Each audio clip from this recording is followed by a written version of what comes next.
Alright, we've got a bucket of yarn from the workshop. This is the blues and browns that I dyed during our workshop.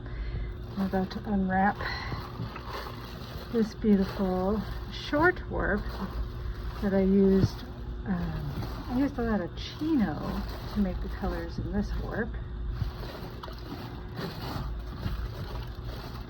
That drop cloth is reusable, so I'm going to keep this this piece of plastic. I'll rinse off. I'll take outside, shake the water off of it, and then hang it to dry and continue to use it. The Ziploc bags that I stored my yarn in are drying as well, so that's all reusable. These buckets have cold water in them. Ugh, my gloves still stink. I really need to soak the inside lining with some alcohol. So I'm just going to let this sit and soak in some cold water. There it is, just initially. I'm going to let that sit and soak for 10 or 15 minutes. I'll switch it to some hot water and maybe do 1 or 2 soaks in some hot water in these individual buckets. And then I'm going to fill up a pot over here, and I'll put both of these into a single pot to simmer with some Synthropol soap. Synthropol, really, really old Synthropol. I don't have a lot left in this half gallon that I actually inherited this half gallon because somebody was going to throw it away because they didn't know how old it was. So it was old when I got it years ago, like probably a decade ago. I don't know, it's really old, but I've been using this this half gallon forever and ever and ever, because I rarely ever use more than 1/8 of a teaspoon in an entire pot like this. So it goes a really long way.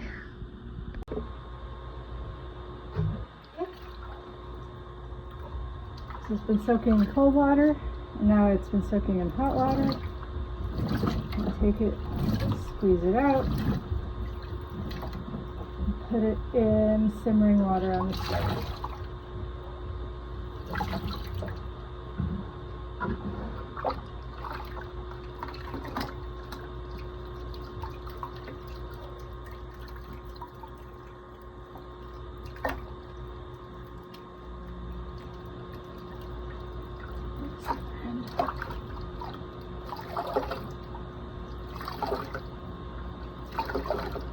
I probably should be wearing gloves, but as we all know, I'm really bad at remembering to put them back on my hands.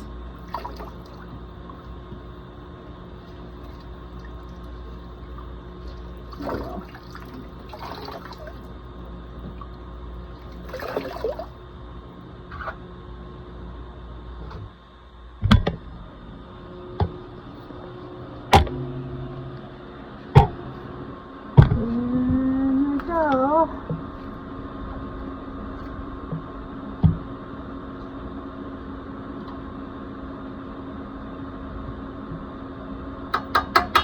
Alright, we'll get that up to a simmer.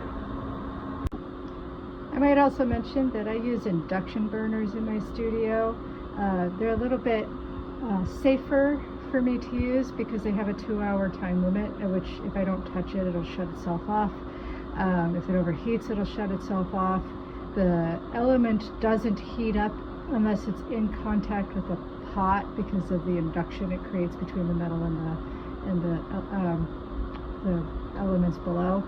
And then it's portable, it's lightweight, so when it's not plugged in and running, and after I've taken a hot pot off of it and it's cooled down from the heat of the hot pot, I can just move this thing anywhere, and I've got a couple of them. It doesn't work very well with this extra large pot. This is a little bit too big to get, it takes forever to heat it up.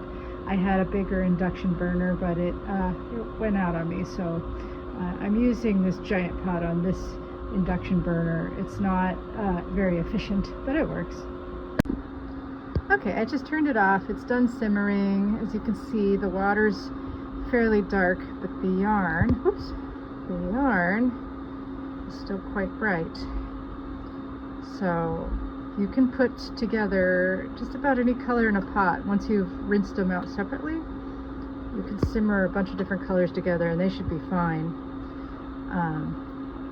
I added probably about 10 drops of Synthropol to this pot before I put the yarn in. I don't think I mentioned that. I actually keep my Synthropol in a little syringe because I'm not very good at pouring out measurements of Synthropol. It's easier for me to just drop it with a little syringe. Finally the fan just turned off. All right, well, I'm gonna go put this in the sink and let it air cool for a few minutes, and then I'm gonna finish rinsing it out. So here's my yarn soaking in a pot of water for about 15 minutes or so. And a final rinse. Once I let this soak for another 5 or 10 minutes, I'm gonna hang it up to dry. It's ready to go.